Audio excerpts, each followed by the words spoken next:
Pemirsa, kita beralih ke informasi lainnya. Presiden Joko Widodo menekan peraturan pemerintah nomor 53 tahun 2023 yang tidak mengharuskan pejabat negara seperti menteri atau wali kota untuk mundur dari jabatan saat mengikuti kontestasi Pilpres.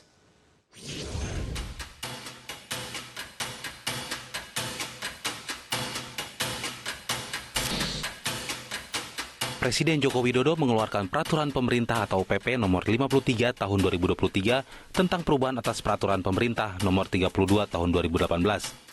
Dalam PP nomor 53 tahun 2023 mengizinkan para menteri, gubernur hingga wali kota untuk maju di pemilihan presiden tahun 2024 tanpa harus mengundurkan diri dari jabatannya.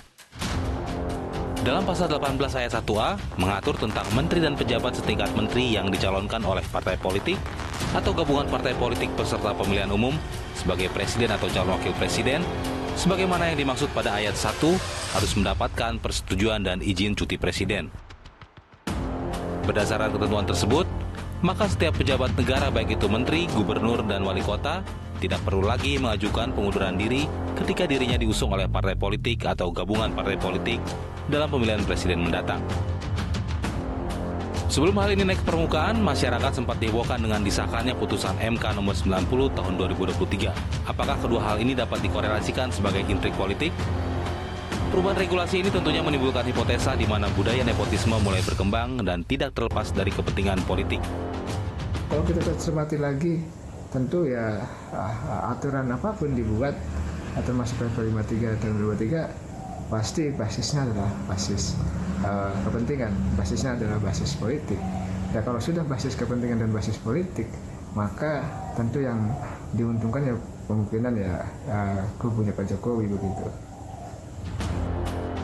PP nomor 53 tahun 2023 sangat berbeda dengan yang berlaku dalam kontestasi Pilpres 10 tahun ke belakang. Sebelumnya pada PP nomor 32 tahun 2018, secara eksplisit menyatakan setiap pejabat negara yang mencalonkan diri dan diusung oleh partai politik dan atau gabungan partai politik dalam pemilihan presiden diharuskan untuk mengundurkan diri terlebih dahulu dari jabatannya tanpa terkecuali. Pemirsa, Presiden Joko Widodo mengeluarkan peraturan pemerintah nomor 53 tahun 2023 yang mengizinkan menteri dan pejabat setingkat menteri hingga wali kota yang maju di pemilihan presiden tidak harus mundur dari jabatannya. Tak ayal, kebijakan ini pun mendapatkan sorotan publik karena dikhawatirkan menjadi celah pejabat untuk menyalahgunakan kekuasaan dan fasilitas negara untuk kepentingan pribadi dan golongan tertentu. Untuk membahasnya lebih lanjut, saat ini kita sudah terhubung dengan Nur Hidayat Sardini, pengamat politik Universitas Diponegoro melalui sambungan Zoom. Selamat siang, Pak NHS. Selamat siang, Mbak Eva. Apa kabar? Kabar baik, kabar yang baik juga ya untuk Pak NHS. Pak NHS, sejumlah pihak menilai perubahan kebijakan ini justru memicu atau bahkan memperbesar munculnya hipotesa budaya nepotisme akan mulai berkembang dan tidak terlepas dari kepentingan politik. Tanggapan Anda? Iya, tidak salah juga kalau ada yang menilainya seperti itu, karena memang pada diri seorang pejabat itu kan melekat banyak ornamen ya.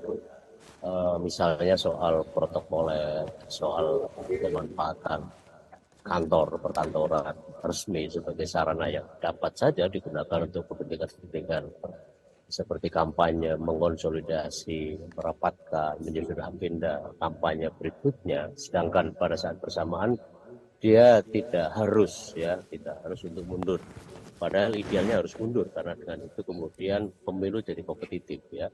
Kalau demikian kan bagi mereka yang tidak menjadi pejabat negara kan tentu saja akan merasa diperlakukan secara berbeda, secara tidak adil dan tidak setara. Dan dari situlah berikutnya adalah soal bentuk-bentuk yang sangat mungkin akan terjadi abuse of power ya, penyalahgunaan jabatan kewenangan.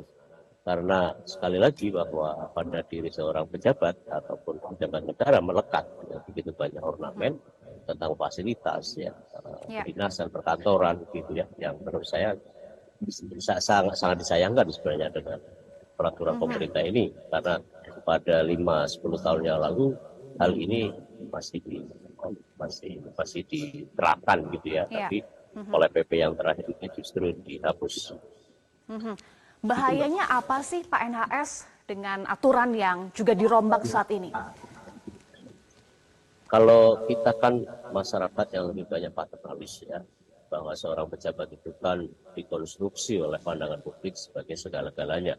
pada dia melekat pada 3 hal: orang, ruang, dan barang. Ya, orang adalah kemampuan dia di dalam memobilisasi orang, barang adalah karena dia bisa memanfaatkan disposisi dan segala macam untuk kepentingan yang belum tentu akan sejalan dengan tugas-tugasnya. Yang ketiga adalah uang, kan sarana prasarana itu sangat memungkinkan, ya, apalagi jika kontrolnya tidak seketat yang diharapkan. Karena sebenarnya dari semua ini yang paling kuat adalah sisa pengertian dari seorang pejabat yang punya kesadaran seharusnya, itu saja.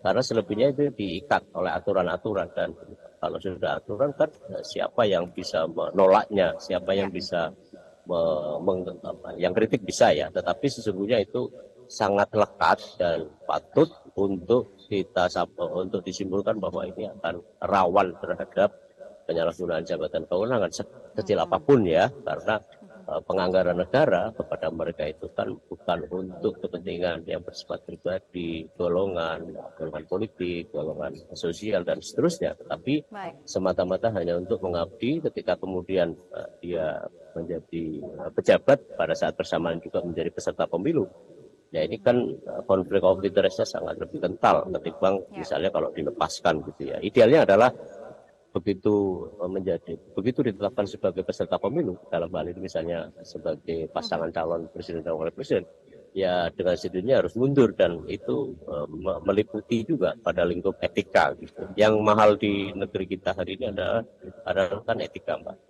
Karena semua orang berada di balik lindung aturan hukum, sedangkan aturan hukum itu kita tahu disusun, diterbitkan, diundangkan oleh mereka yang memiliki otoritas. Sedangkan otoritas sendiri pada saat bersamaan dia sedang punya keinginan untuk menjadi seorang pejabat gitu, ya.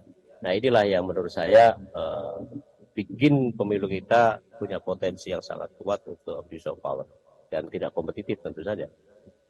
Ada potensi itu, konflik of interest juga, ya. Lalu bagaimana dengan mekanisme kontrolnya? Seharusnya seperti apa? Termasuk pelibatan masyarakat dalam mekanisme kontrol. Ya, betul. Pertama-tama saya sih masih berharap bahwa bagi para pejabat negara yang ingin menikmati atas fasilitas ini, satu saja bahwa mereka diikat juga oleh etika publik, ya, sebagaimana TAP MPR tentang etika bernegara itu jelas menandaskan tentang penghindaran terhadap etika publik. Nah, kesadaran itu yang kita harapkan. Jikapun pada saat bersamaan kita berharap bahwa Badan Pengawas Pemilu dan jajarannya itu memiliki otoritas untuk melakukan tugas-tugas, ya, dengan kewenangan yang ada dan kewajiban yang ada untuk mengawasi terhadap proses ini. Dan itu masuk dalam kategori yang pernah kami rumuskan karena saya pernah jadi ketua Bawaslu yang pertama. Maka itu sesungguhnya jadi titik bidik, ya, untuk apa? Untuk menegaskan bahwa pemilu itu, pemilu yang free and fair election, harus juga ditimbuhi dengan pemilu yang yang kompetitif, yang menempatkan semua peserta pemilih, ya, dan peserta pemilu yang lainnya itu setara, yang harus diperlakukan punya kesempatan yang adil dan setara.